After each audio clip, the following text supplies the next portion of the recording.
This is the Data Privacy Detective.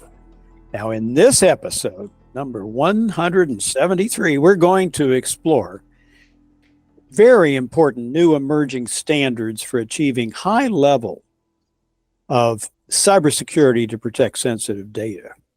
We're going to talk about CMMC. Now, don't go away, another acronym to learn, but this means the Cybersecurity Maturity Model Certification of the United States Defense Department. And this affects suppliers to DoD who deal in controlled unclassified information. That's a lot of people. And it sets cybersecurity standards for DoD contractors and subcontractors. And through this, we're really going to be exploring new deadlines that are ahead and where cybersecurity is headed in the ongoing battle to protect digital data from hackers, thieves, leaks, and other unwanted disclosures. And that affects personal privacy, company privacy, national security information, all sorts of things. And with us are two leaders of CMMC. Now that's SMPL-C. And with us today is the founder and CEO of CMMC, Shrikant Ratchakanda. Shrikant, thank you very much for joining us today. Thank you for having us. Appreciate it. And with Shrikant is Jody Storr. And Jody, you are the founder and chief revenue officer of CMMC. Thanks so much for joining. Yes. Thanks, Joe. Well, now, CMMC offers leading generative AI-guided software that aims to achieve CMMC and NIST compliance, and that's the National Institute of Standards and Technology. But CMMC is Department of Development standards. And CMMC is a SaaS compliance tool that harnesses large language models and predictive analytics that are tailored for cybersecurity frameworks, CMMC frameworks. And CMPLC states that it simplifies and expedites the assessment of gaps and helps to audit prep work by 40%, and that empowers a defense industry base to have faster security compliance, lower cost, and secured DoD contracts. So let me start with you, Shrikant. CMMC, tell our listeners about it and what's being required of defense contractors and upcoming deadlines. Yeah, this will be a little bit challenging, but I'll try my best to avoid additional acronyms because, as we know, we love acronyms in this world. But I'll interrupt if it goes too far. Go ahead. So CMMC it's actually a unified standard. It's designed to boost cybersecurity across the defense industrial base, or the DIB. It was developed by the DoD, but it very closely aligns with the NIST 800-171 framework, and specifically revision 2, which is the iteration that they have chosen as a standard. Now, this framework actually outlines protections for what they call the Controlled Unclassified Information, or CUI data, which helps better safeguard sensitive data on contractors' systems.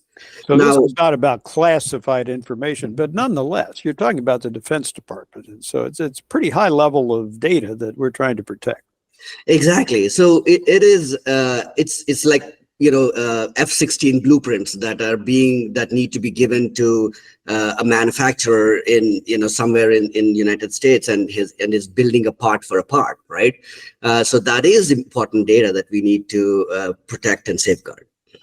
Yes, indeed. And so what are the upcoming deadlines? I mean, this has been around, I think I'm right, since about November 2000, and I think we're moving from 1.0 to 2.0. All right. Yeah. So like with anything, while everybody appreciates the need for standards, the implementation of the standards, and you alluded to this before, there is a big set of companies that will get affected by this, and DoD estimates them to be around 300,000 of them, and they're not just U.S. companies. They're companies in Canada, UK, all the NATO nations that we do business with. Now, so it has gone down the path, and it got refined to a point where now their DoD is pretty vehemently supporting the need for this, and of course the fact that cyber escalations have risen over the years, and they've not really gone down in terms of the risk to the country. So the things that you need to know, on May 18th, the CMMC clause has reached the president's executive office, which was previously expected to be later this summer. This means that DoD is very, very sure that it's going to get implemented, and they want to implement it ahead of time. So by late 2024, we can expect CMMC requirements to start appearing in DoD contracts.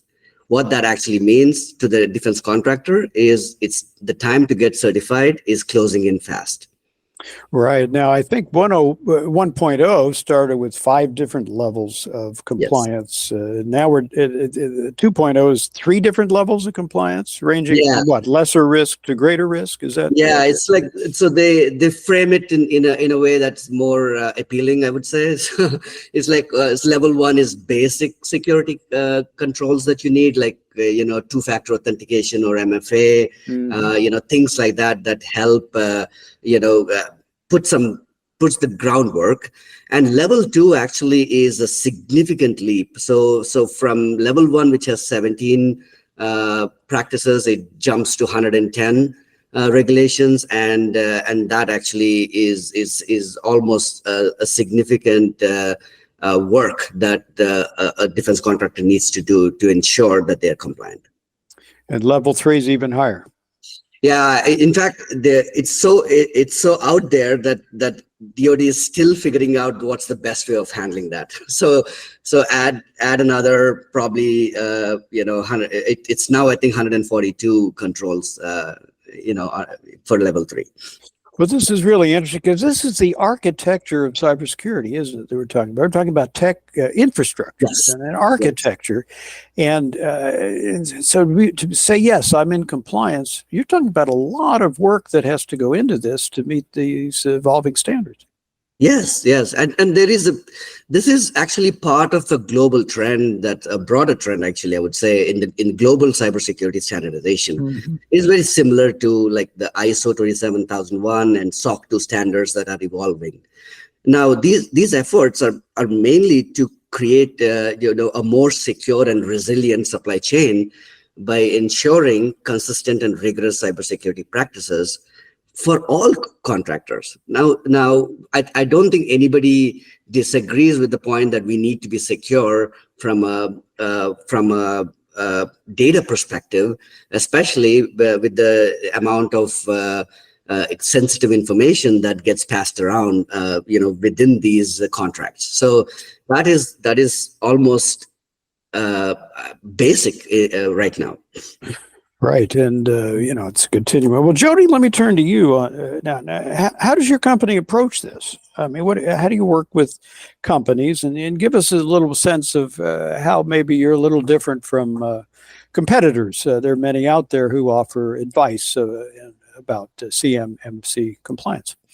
Yeah, sure. So, and I think probably a good place to start is just the level of effort, to complete CMMC. You guys were kind of touching on that. I mean, and it's been estimated even through some of the DoD research that this could take, upwards of, 500 to 800 hours, to go through a complete journey, specifically for, let's just say, the level 2, to become compliant in CMMC. So what we do that, is we automate and also help guide people through the gap assessment portion, where they can generate their SPUR score. And we automate SSPs, POAMs. We also will drive innovation and automation through the evidence validation and collection. which ultimately is the audit preparation phase to be handed off to a third-party assessor. So by automating those various portions of the process, we are accelerating those, 500 to 800 hours, in those portions of the process by 40%.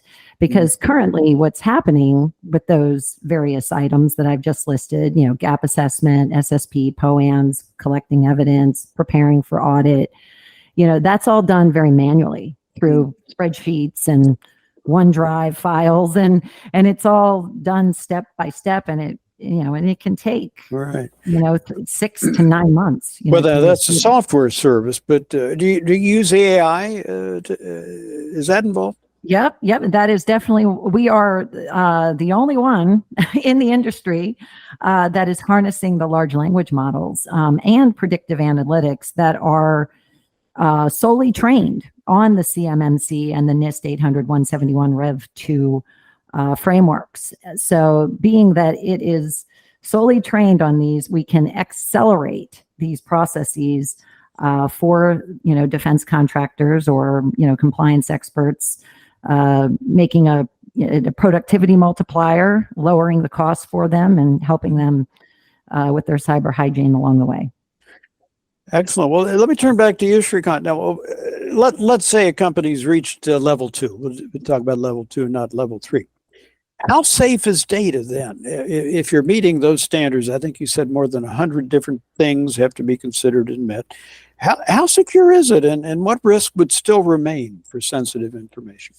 Yeah, that's a great question. So, like anything else, let's be real. Like no system is perfect, right, in this world. So, especially from a cybersecurity perspective. So, even with CMMC, there are some risks, like new types of cyber attacks or insider threats. Plus, human errors can still happen. So, it's important to keep up with ongoing security practices and staying vigilant. Now, what CMMC does is it ensures that you have a solid base and you have put strong cybersecurity measures that is verified by a third-party assessor. So you put the groundwork that is necessary to keep going and making it an ongoing thing. So and DoD has now put the process in place through this to have yearly affirmations, periodic recertification, and this ensures that cyber compliance becomes a habit, and it's part of the DNA of the company. Just like like if you have a house, then you on a yearly basis you ensure that smoke alarms are working in your house. Every spring or fall or whenever you choose to. It's very similar like that. You want to make sure things are working periodically. Right, but human error still is going to be there. But MFA, for example, is a way, even if you make a mistake on something, at least it's limited. The human error is limited by using MFA. Exactly. Yeah. Very good. Well, Jody, let's talk more broadly now about personal privacy and bank information, health information, which many people don't know is actually more valuable on the dark web, sold for higher amounts than financial information. Do you think these CMMC standards that are going to affect a lot of contractors selling all sorts of things to the Defense Department is going to spill over into greater cybersecurity for data privacy and safety generally?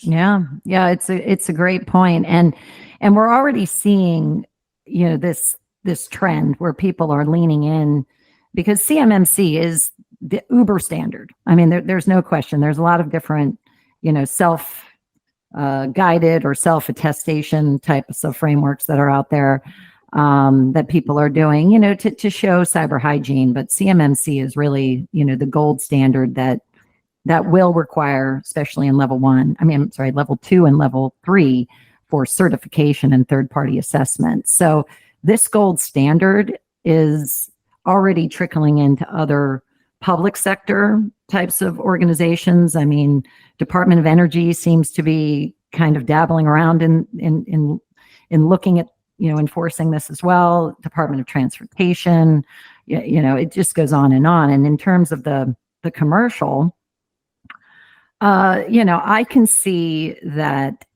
on the commercial side, as you mentioned, with banking or financial institutions, especially the larger ones, and the larger healthcare organizations, those are areas that I think CMMC will be considered a best practice and a standardization as we move through this with the Department of Defense over the years. Well, I think you're right. And we're seeing already a third of the United States now have pretty comprehensive data privacy codes, and some of them refer to best practices. And it's hard to say why isn't it best practice to be doing what the Defense Department is asking of its contractors? Yes. I mean, and that's kind of the big difference right now. I mean, CMMC is a mandate, right? It's going to be a mandate as they kind of flesh through these next couple phases that Shrikant articulated earlier on. But by next year, it will be in contracts. It will be a standard that people have to adhere to do business with the Department of Defense. But I also think it will be the standard that people across all of public sector and private sector should look to just protect themselves. I mean, this is not just about a mandate. This is about protecting their reputation, protecting their revenue, just locking down their walls so they're not getting hit with cyber attacks. So even for non-defense contractors, this is really something to look at and test yourself on it. And if you're not doing many of the things required, you got to think about it if you want a privacy aspect to your reputation. And if not, well, good luck. Yeah. And on to any final words you would offer. Yeah, so for the defense contractor, it's very clear. Like, if you want to work with the DoD, you have to get CMMC certified. For commercial sector, the NIST 800-171 framework is a very comprehensive framework that they can leverage, and as DoD's CMMC gets proliferated within other public sector areas, then it will bleed into the commercial space as well. So it's something for everybody to take a look as well. Well, Jyoti, Shrikant, thank you so much for joining us today. Very important topic we've just discussed. And as always, I will close, dear listeners, for reminding us all, protecting your personal data and privacy begins with you.